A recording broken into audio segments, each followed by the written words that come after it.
E a do lobisomem? Não, mas ele É não isso aí, acabou meus a história queridos. ainda. Boa Ele foi noite, pra boa lá, tarde, a bom mãe dia. dele ficou bravo Hoje, com ele, falou que ela ia jogar uma maldição nele. mais E um quando a mãe dia dele aí, ó. morreu, jogou uma maldição nele.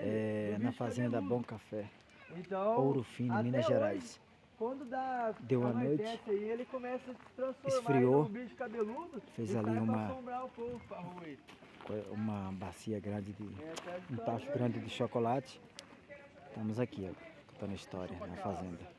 Chupacabra aqui não tem. Só lobisomem. A imagem não vai ficar boa, claro.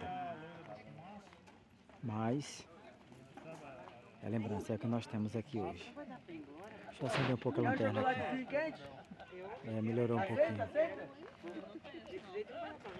Deixa eu ver o chocolate aqui. Aqui, ó, feito na hora, ué. Mostra o videozinho, ué. É. Bom demais, ué. Bom, bom, bom. Chocolate quente. Eu que fiz. É? Você? Não, pior que isso aqui, ó. As coisas dele é doce mesmo. Aqui, ó, perto da fogueira, Essa pra aí. ficar bonito, aí deixa aqui, ó. Aí, ó. Joga um flash aí, ué. Não pega?